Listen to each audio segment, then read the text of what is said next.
Halo, apa kabar semua? Ketemu lagi dengan terapis autisme yang baru bergabung dengan channel ini. Jangan lupa untuk like, kasih komen, subscribe, sama dibagikan kalau merasa ada manfaatnya. Nah, kali ini saya akan share mengenai pengalaman saya yang terbaru. Jadi beberapa hari yang lalu saya melakukan uh, Zoom session, kemudian ketemu dengan beberapa orang tua. Ternyata ada beberapa yang kelewat, jadi saya putuskan untuk membuat videonya saja di YouTube sehingga bisa dilihat lebih banyak orang. Jadi sekitar 1,5 bulan saya pegang satu anak berusia 3 tahun full selama kurang lebih 10 jam. Eh, Kemudian ada beberapa hal yang saya pelajari. Kenapa aktivitas ini saya ambil?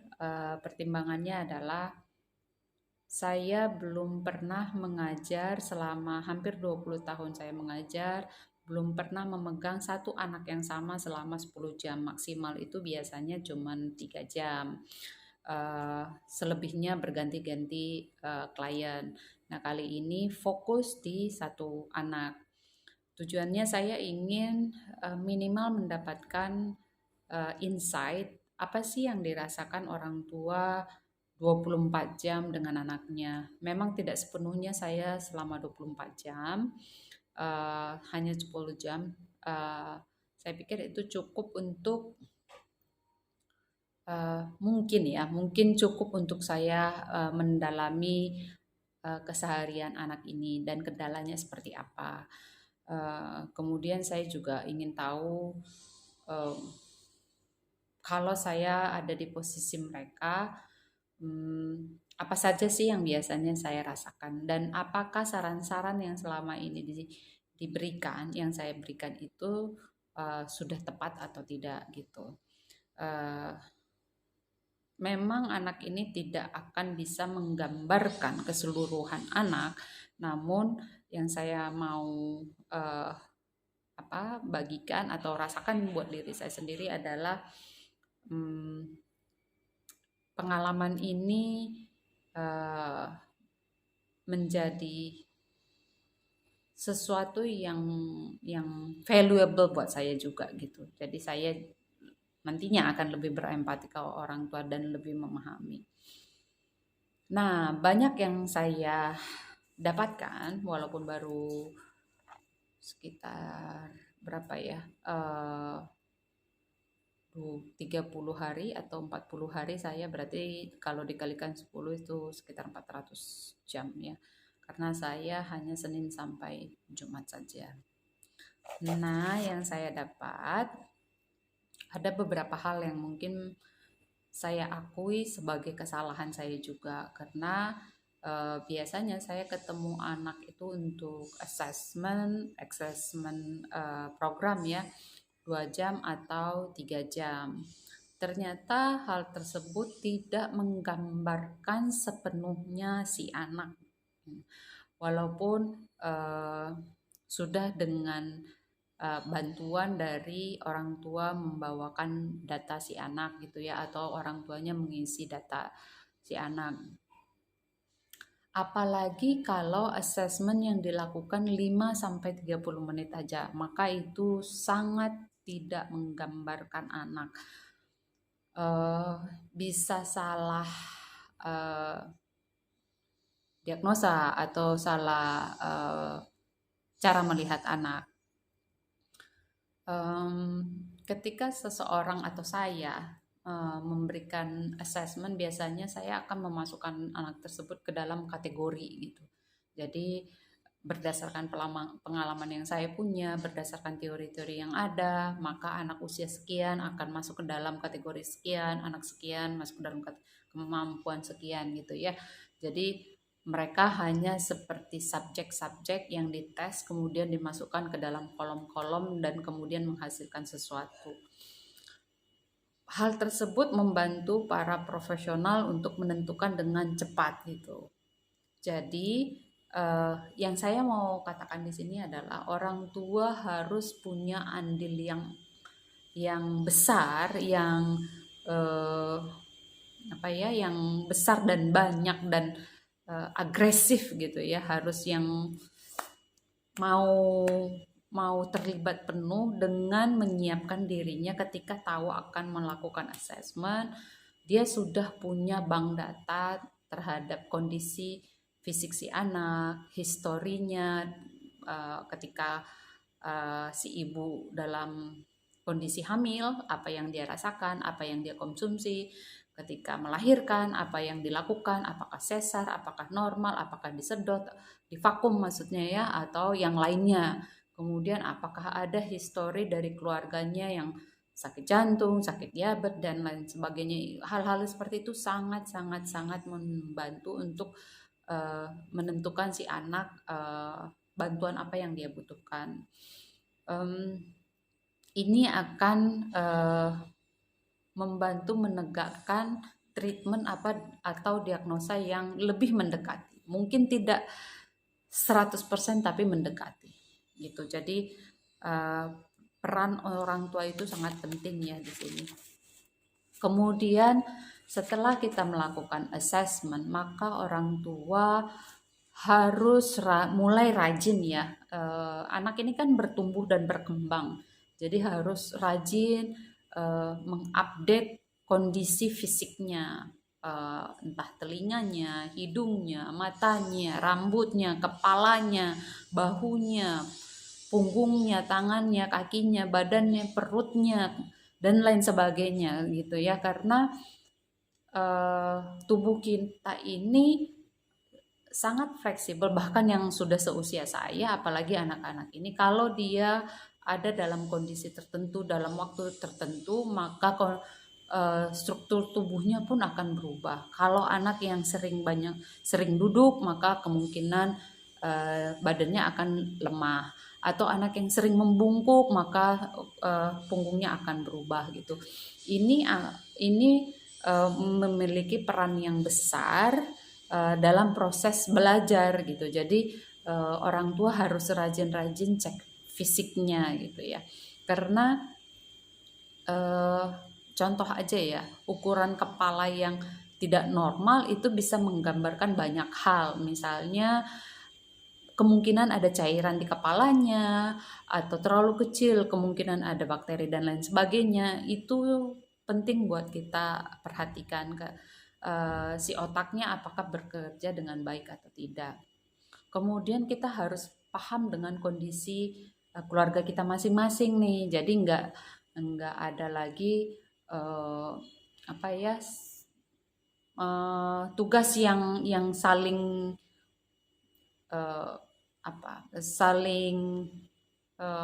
ini kerjaan kamu gitu ya. Jadi ada tugas-tugas yang jelas, ada kesepakatan bersama bahwa siapa yang mencari uang, siapa yang, itu sudah sering sekali saya bahas, itu sangat penting ternyata supaya siapapun yang akan mengasuh si anak ini atau merawat si anak ini selama 24 jam tidak merasa lelah.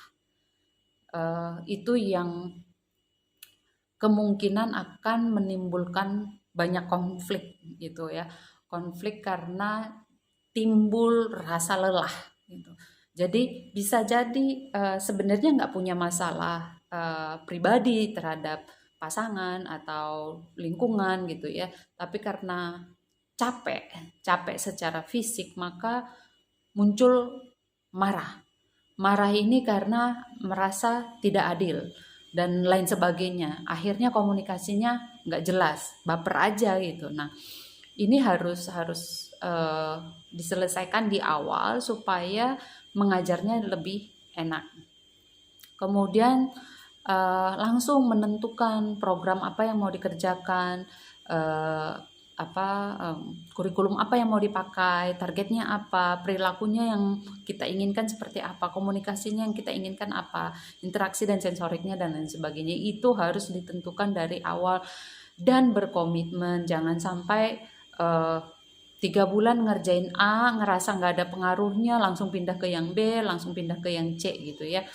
Itu belum tentu menggambarkan bahwa anak itu nggak tepat di metode tersebut. Kemudian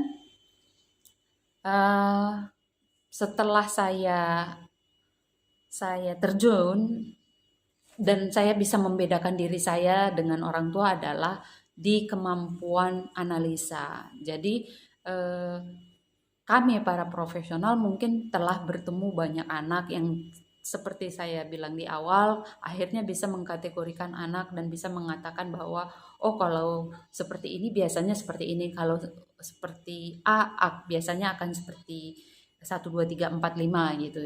Nah, orang tua kan tidak punya pengalaman tersebut atau orang tua tidak memiliki teorinya. Nah, yang bisa dilakukan adalah dengan banyak berlatih. Caranya videokan diri sendiri ketika mengajar, kemudian direview, dianalisa. Yang dilihat bukan apakah anak itu bisa menjawab atau tidak, tapi yang kita lihat adalah secara keseluruhan, apakah anak itu bisa menjawab atau tidak, apakah saya memberikan responnya sudah benar, instruksinya sudah benar, dan apakah lingkungan belajarnya sudah kondusif, apakah materi belajarnya sudah cocok atau tidak gitu. Jadi yang diobservasi banyak hal, bukan beberapa kali yang saya lakukan dengan orang tua ya, kalau berkonsultasi mereka akan bilang gini, saya akan tanya, Bu, Ibu udah lihat videonya belum? Sudah. Apa yang Ibu lihat? Anaknya nggak bisa jawab, anaknya nggak mood, anaknya lari-larian. Jadi yang dia fokuskan ke anaknya. Jadi kalau kita latihan analisa, yang kita lihat secara keseluruhan. Bahkan cara anak merespon pun kita harus lihat secara detail, bukan saja salah dan benarnya, tapi bagaimana posisi tangannya, posisi duduknya, posisi wajahnya, posisi mulutnya, posisi semuanya, ekspresinya itu harus dilihat dengan detail. Kemudian ketika kita melakukan observasi dan sudah melihat, hindari kata-kata seperti anak ini nggak bisa, anak ini nggak mood, anak ini nggak mampu, karena itu asumsi kita. Asumsi itu berarti semacam kesimpulan, padahal yang harusnya kita buat adalah bentuknya narasi, deskriptif. Anak ini menjawab dan menaruh jawabannya di B. Jawaban yang benar ada di A. Posisi tangannya seperti apa dia menjawabnya, posisi kartunya di mana. Karena kadang-kadang ada anak yang menjawab di sebelah kiri saja atau di sebelah kanan saja. Atau ada anak-anak yang bisa menjawab kalau posisi kartunya di dekat persis di depan dia. Gitu. Jadi kita harus lihat itu secara keseluruhan supaya anak ini di depan mata kita bukan anak yang salah terus gitu loh. Bisa jadi kitanya yang salah atau kitanya yang belum menyiapkan dengan baik proses belajarnya gitu. Oke, selanjutnya konsisten ya. Jadi konsisten ini bukan semata-mata sesuatu yang saya harus harus lakukan tiap hari atau ucapkan tiap hari, bukan hanya seperti itu, tapi kuat-kuatan dan tega mungkin ya. Jadi kalau anak menangis, ada anak tantrum, ya kita harus menahan diri untuk tidak merespon yang lebih dari seharusnya. Karena contoh aja ya. Contoh misalnya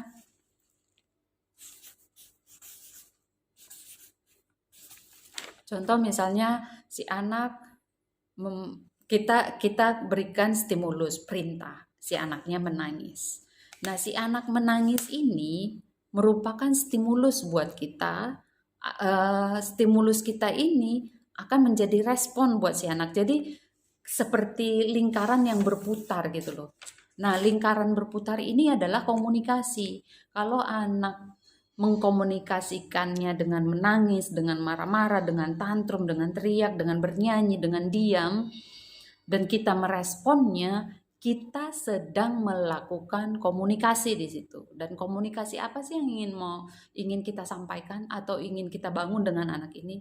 Itu yang harus diperhatikan lagi, karena jangan sampai kita yang mengkomunikasikan atau mengajari si anak berkomunikasi dengan cara yang tidak tepat gitu. Eh, Orang tua untuk bisa konsisten dalam mengajar perilaku ya, itu harus memastikan dia tidak memiliki target atau aktivitas yang urgent atau yang emergency atau yang harus dilakukan di 2 jam kemudian. Karena kalau saya sedang mengajar di jam 1 misalnya, di jam 1 adalah sesi mengajar. Ketika ada hal yang tidak sesuai atau tidak ada dalam rencana saya, maka saya nggak akan terburu-buru karena saya berpikir saya harus nyetrika, saya harus menyapu, saya harus mengerjakan tugas saya harus melakukan tugas kantor saya dan lain sebagainya. Tidak terburu-buru karena saya memang sudah blocking, saya sudah buat waktu ini untuk dia gitu. Ini juga berkaitan dengan kesiapan kita mengajar. Misalnya, saya sudah membuat jadwal. Kemudian jadwal saya ini di jam 1 saya akan mengajar 10 hal. Namun ketika berjalannya waktu, si aktivitas ini terhenti di tengah-tengah karena anaknya tiba-tiba mengamuk gitu ya. Entah apa sebabnya. Nah, padahal baru dua aktivitas yang dikerjakan dari 10 yang saya siapkan. Maka yang sisanya itu nggak perlu dikerjakan kalau memang perilakunya yang harus dikontrol lebih dahulu. Karena ingat, komunikasi tadi, apa yang mau kita komunikasikan, itu harus diperhatikan betul-betul. Setelah kita melakukan pendataan fisik, kemudian assessment dan lain sebagainya, program, belajar untuk menganalisa, belajar untuk konsisten gitu ya. Kita juga harus sadar betul bahwa ada yang lebih besar dari diagnosa si anak, yaitu neuro disorder. Ya, ada gangguan dari otaknya untuk memerintah tubuhnya merespon. Misalnya taktilnya, kulitnya untuk merespon rasa sakit, rasa panas, rasa dingin, sentuhan, dan kemudian ada misalnya bantuan. Ingat ya, kita kan nggak ngasih bantuan secara fisik nih, hand over hand gitu ya. Tapi ketika dia tidak merasakan ini sebagai informasi saya sedang dibantu, maka itu nggak akan berfungsi. Kemudian ketika proses dari kepalanya, neuronya dia ini masuk ke telinganya secara auditori, ada perintah, tapi ada hambatan di situ, maka informasi itu jadi sulit untuk si anak meresponnya. Ketika misalnya kita mau kasih tahu ini suara bel loh, ini suara sapi loh, si sapi itu yang ini gitu. Tapi buat dia memprosesnya sulit, maka proses belajarnya juga jadi terhambat.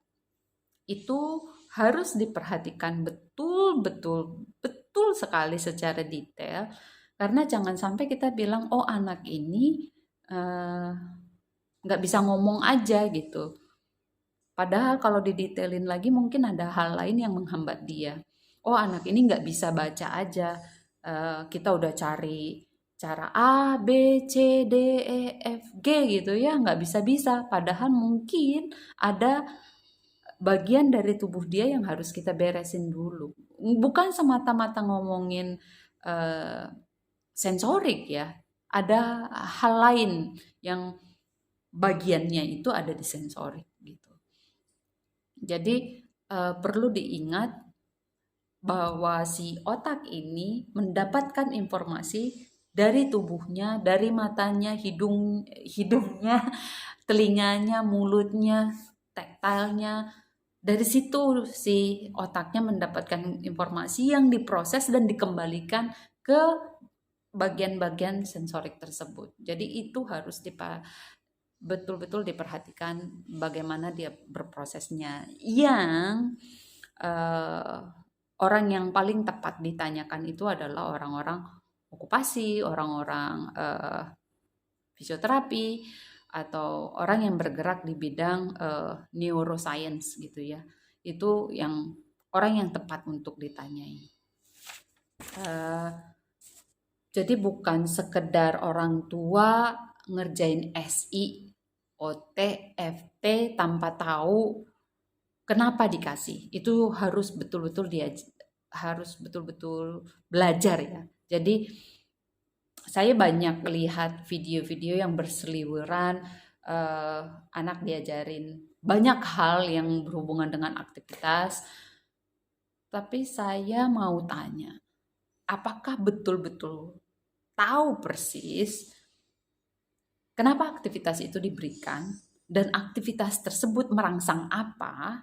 Kemudian ketika anak merespon rangsangan tersebut, kondisi tubuhnya harusnya seperti apa?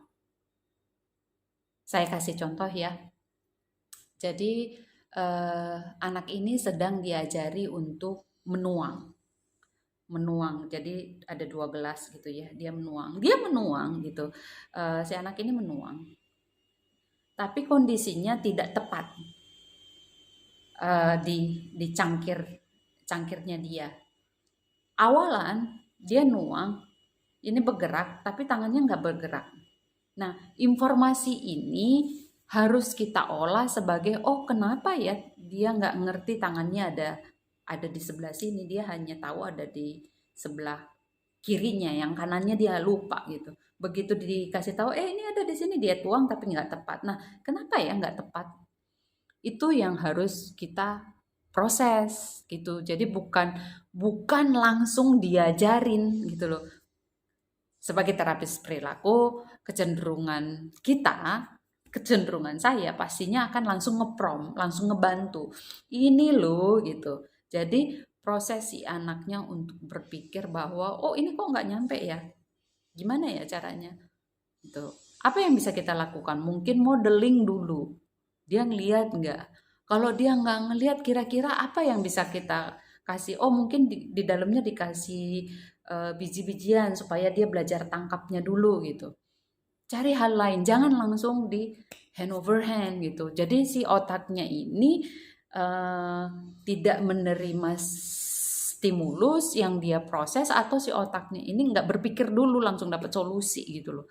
Jadi biarkan dia berpikir dulu, biarin aja kayak proses si anak saya ajarin untuk berpakaian gitu ya. Kalaupun dia berpakaiannya jadi 20 menit, 15 menit, biarin aja, dia pegang.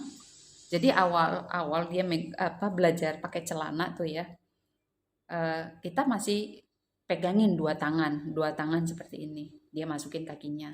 Kemudian setelah dia bisa megang sendiri, kita cobain dia megang sendiri, ternyata bisa nih, ya udah kita lepas aja. Apa yang dia lakukan? Dia kasih celananya ke kita diemin. Setelah itu dia mulai coba kan beberapa perilaku, ada nangis, ada merajuk, ada merayu dan lain sebagainya. Kita tetap kasih sambil ngeliatin ke arah yang ngajar, dia pegang itunya, terus dia mulai arahkan kakinya ini, mulai berpikir dianya untuk gimana nih supaya cepet-cepet ngerjain gitu. Setelah dia masukin kakinya, akhirnya dia bisa masukin kedua kakinya gitu. Jadi enggak semua aktivitas itu harus dibantu secara langsung. Kalau kita bisa tahu ya, bisa analisa bahwa si anak ini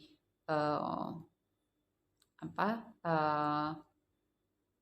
bahwa si anak ini akan bisa berpikir dengan sendiri bahwa, dan pastikan tangannya juga sudah cukup kuat gitu. Jadi kita udah tahu dia bisa grabbing, bisa pegang, terus bisa angkat, bisa apa dan lain sebagainya. Kalau kemampuan fisiknya sudah mampu, biarkan dia selesaikan sendiri. Masukin baju juga begitu gitu. Jadi nggak usah uh, buru-buru gitu untuk ngebantu. Nah itu pentingnya blocking time, karena dengan begitu kita nggak akan langsung membantu si anak. Oke, kemudian setelah kita menargetkan program, maka kita akan menargetkan kegiatan, ritual. Jadi yang saya pelajarin selama saya mengajari ini, ritual, sekuen, pola, repetisi itu penting. Saya kan selalu menyarankan orang tua untuk memiliki jadwal. Nah, ada beberapa orang tua bilang, gimana saya melakukan jadwal, anak saya 3 tahun, 1 tahun, nggak ngerti dia jadwal gitu. Nah, saya bilang jadwal ini membantu si pengajar untuk mengelola, memanajemenkan dirinya sendiri. Dan terbukti, kalau yang ini nih terbukti nih bahwa itu sangat efektif.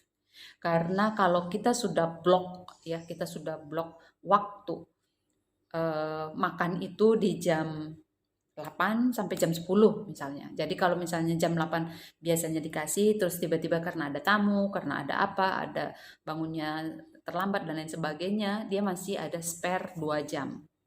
Jam 9 mungkin, jam 10 mungkin. Dan mandinya juga jadi mundur semuanya gitu ya. Tapi kalau kita sudah punya blocking time ya, untuk satu aktivitas, itu akan membuat si anaknya lebih mudah menyerap informasi, lebih siap menerima situasi. Jadi dia udah tahu, oh nih biasanya kalau bangun pagi pasti harus olahraga dulu nih.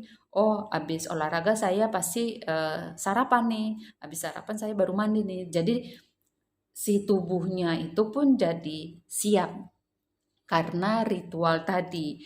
Di dalam setiap ritual ada sekuen. Sekuen itu urutan makan, urutan mandi, urutan berpakaian, itu pasti terulang-ulang setiap harinya. Kemudian akan muncul pola. Oh, kalau muncul si handuk, ini mau mandi nih. Kalau muncul ada tempat makan, oh ini mau makan nih gitu. Jadi si anaknya pun punya pola jadinya. Dan kalau ini direpetisi setiap hari, maka pencapaiannya itu lebih cepat. Terutama untuk yang keseharian. Makan, mandi, berpakaian. Itu cukup 2 minggu saja. Karena makan saja diulang 3 kali. Mandi diulang 2 kali. Toilet training dan toilet training BAK dan BAB-nya. Gitu. Jadi nggak lagi yang berceceran, sudah anaknya sudah ngerti. Kalaupun nanti anaknya masih nangis waktu mau ke toilet dan lain sebagainya, minimal dia sudah terbiasa dan sudah tahu, oh ini waktunya saya harus ke toilet, seperti itu. Jadi kalau orang tuanya bilang anak saya belum ngerti jadwal, yang dimaksudkan di sini adalah jadwal yang visual membantu si orang tua. Dan ketika saya mengajak dia ke jadwal misalnya yang sudah tertulis, itu dikasih lihat, maka dia bisa mempolakan gitu. Dia bisa ngerti, oh ini artinya ini. Bukan berarti dia membaca ya, tapi dia menyimbolkan gambar itu terhadap toilet, menyimbolkan gambar tersebut sebagai waktunya makan gitu. Kayak kita juga kan tahu yang dimana toilet umum di mana gambar restoran, di mana gambar rumah sakit, simbol-simbol semuanya gitu. Kalau semuanya tulisan kan nggak semua orang bisa paham. Misalnya ada orang Prancis, orang Mesir datang ke Indonesia, dia cukup lihat simbolnya aja. Kemudian setelah kita mengajar, kita harus sadar betul bahwa anak ini berubah. Ketika saya ngajar 2 minggu, anak ini bisa atau tidak, dia sudah berubah. Misalnya dia berubah menjadi lebih baik atau berubah menjadi lebih buruk. Dia berubah karena manusia itu dinamis dan fleksibel. Jadi jangan pernah melihat agak sulit memang buat orang tua untuk tidak melihat anaknya sebagai bayi yang manis. Saya aja melihat anak ini usia 3 tahun lucunya minta ampun gitu ya. Saya tetap terkadang terbawa bahwa lucu sekali ya gitu. Tapi mudah buat saya sebagai profesional untuk meniadakan itu. Buat saya jadi lebih paham dan berempati bahwa sulit untuk orang tua melihat anaknya tidak lucu atau tidak manis gitu ya, tidak menyenangkan. Namun harus belajar untuk mengelola saya sebagai istri, saya sebagai guru, saya sebagai ibu gitu. Jadi pinter menempatkan diri, pinter memakai personanya di situasi yang pas, sehingga anak ini dapat berkembang dengan baik. Pada saat anak ini berkembang, sebenarnya kitanya juga berkembang menjadi lebih baik sih, jadi individu yang lebih baik. Kemudian ketika kita bikin target, instruksi tidak bermakna sebaiknya dihindari karena untuk beberapa kasus kemampuan tersebut malah lebih lama tercapai. Contohnya ya, saya waktu itu ngajarin anak untuk tepuk tangan, tapi dia nggak bisa. Begitu dicampur ke lagu, kebetulan anak ini suka lagu, maka kemampuan itu lebih cepat tercapai.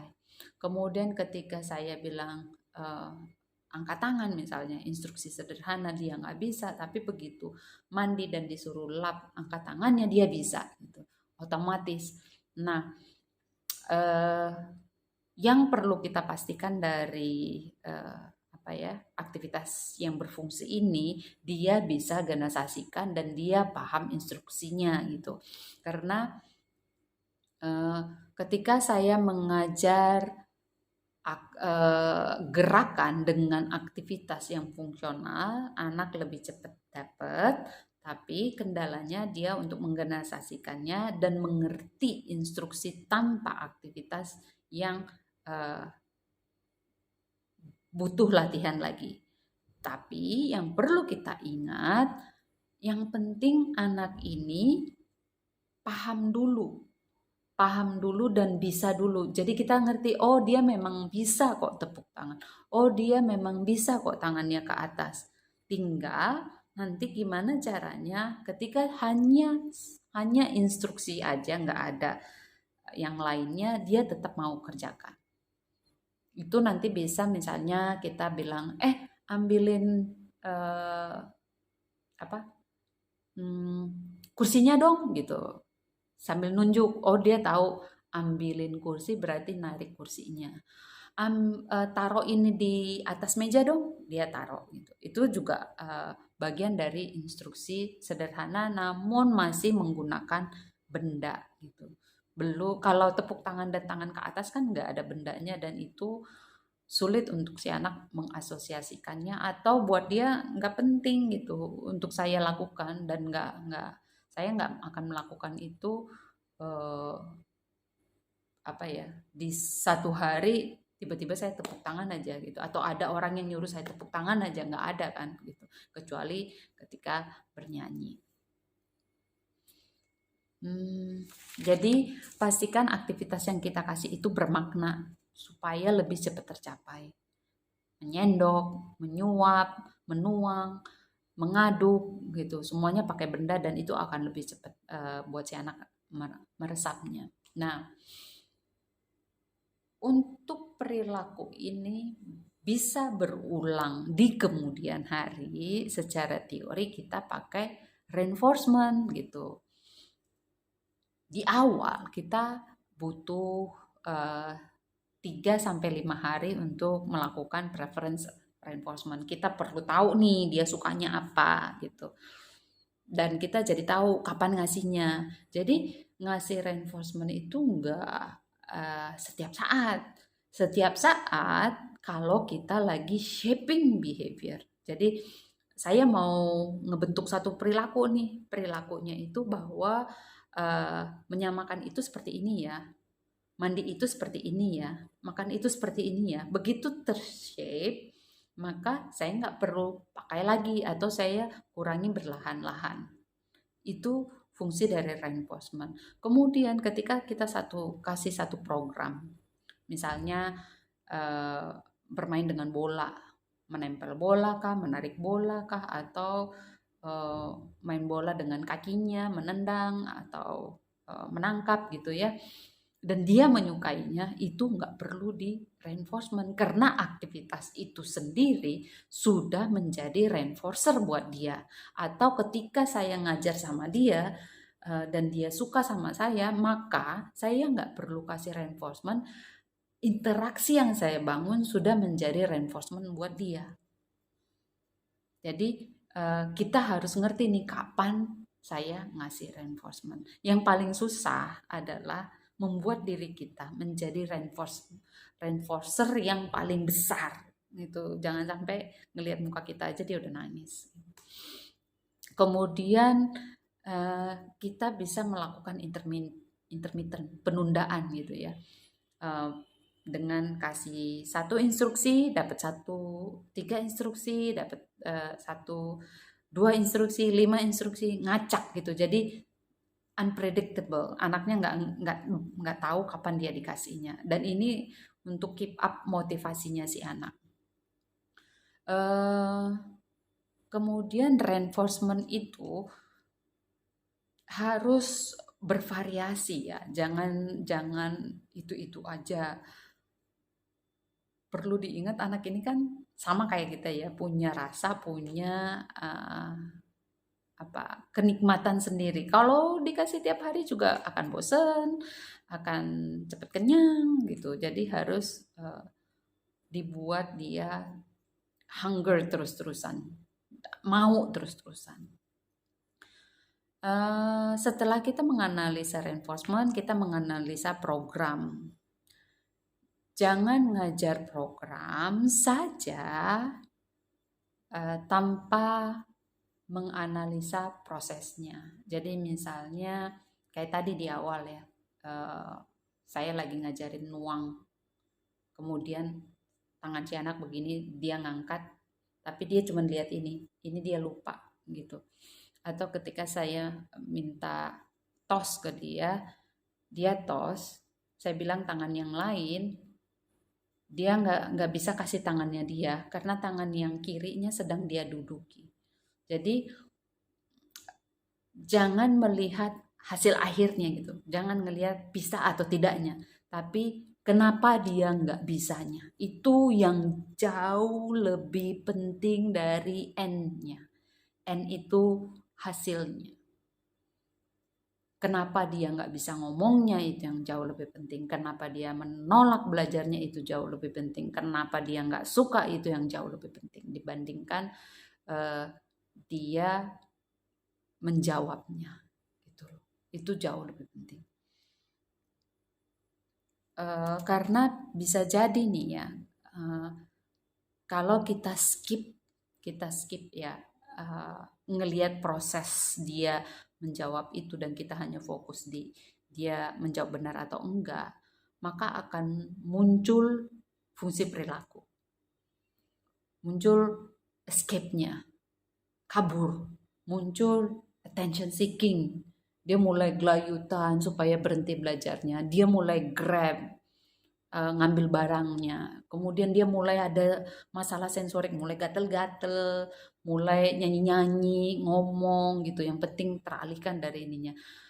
Akhirnya kita yang ngajarin dia untuk memunculkan fungsi itu. Dia kan memiliki solusi terhadap diri dia nih. Karena kita sebagai manusia lahir untuk bisa self defense. Defense mekanismenya kita. Gimana caranya supaya saya nyaman? Gimana caranya supaya saya enak gitu. Nah, ada beberapa anak yang escape-nya dengan stimming. Teman-teman saya yang dewasa gitu ya, atau saya sendiri, saya nggak bisa sentuh kulit gitu ya, yang di area-area tertentu. Saya agak sensitif gitu. Atau di mobil, kemudian duduk, kalau orang itu nempel kulitnya, maka saya agak risih. Terutama kalau saya lihat ada space yang cukup untuk dia duduk jauh gitu. Saya bisa meregulasi diri saya. Nah, anak-anak ini kan tidak memiliki kemampuan untuk meregulasi dirinya. Dia punya caranya sendiri gitu. Dia caranya pakai fungsi itu mungkin. Jangan sampai karena kita melupakan proses dia belajarnya, itu yang muncul.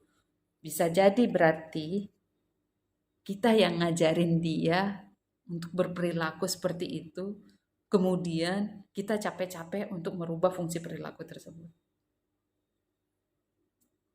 Jadi perlu berhati-hati sekali, atau perlu lebih detail lagi.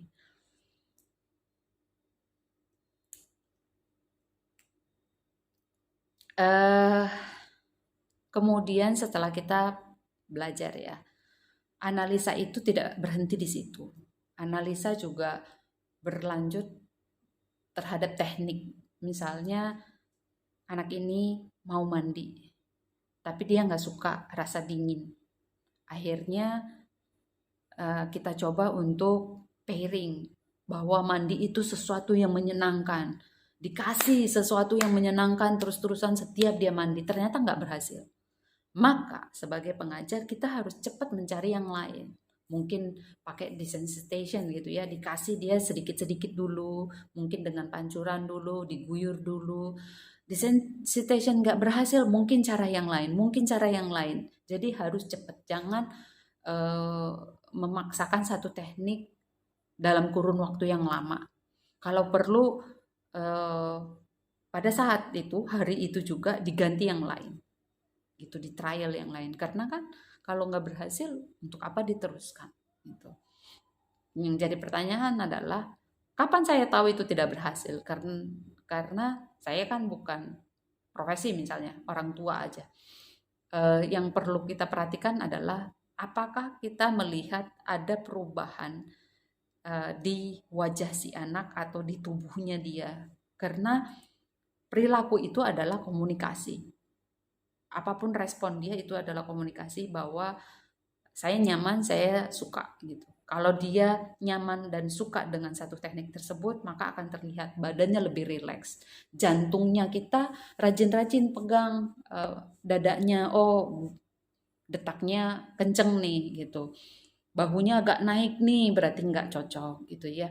Karena badan kita ini akan secara refleks akan bergerak sesuai apa ya, situasi, kalau nyaman atau tidak nyaman gitu. Jadi mata kita ini memang betul-betul harus dilatih untuk melihat sedetail itu.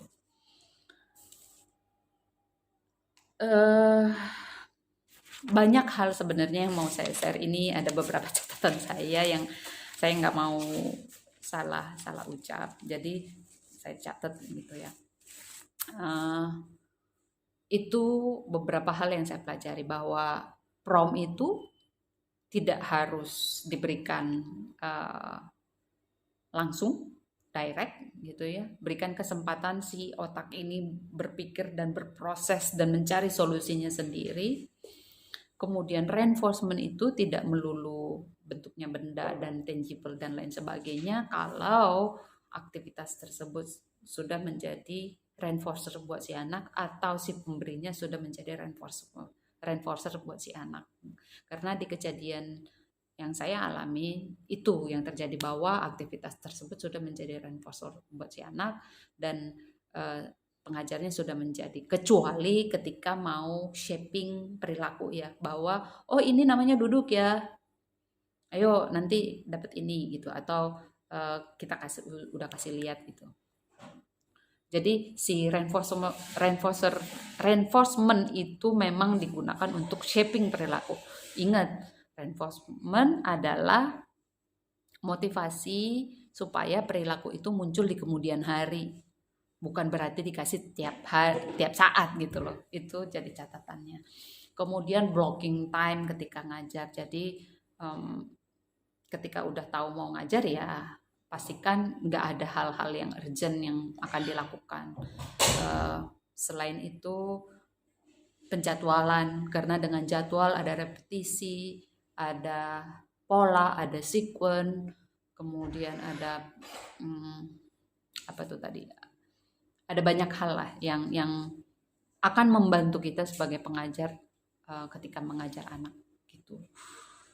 Semoga dimengerti ya. Saya coba-coba sambil inget-inget apa yang saya pelajari. Cuman dari pengalaman ini bahwa saya ada melakukan kesalahan, bahwa asesmen itu nggak bisa cuman 2 jam 3 jam, nggak bisa, apalagi 5 menit nggak bisa. Jadi minimal 2 minggu atau 1 minggu itu baru menggambarkan kondisi si anak sebenarnya dan kondisi keluarga tersebut dengan sebenarnya. Dan rajin-rajin orang tua latih diri untuk menganalisa yang dilihat apa, jangan dilihat anaknya nggak bisa doang gitu, tapi proses dia menjawab dan lain sebagainya itu juga penting.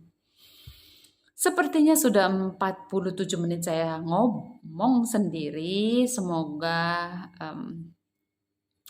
omongan saya yang mungkin ngacak-ngacak ya, nggak beraturan, karena saya coba sambil berpikir ya.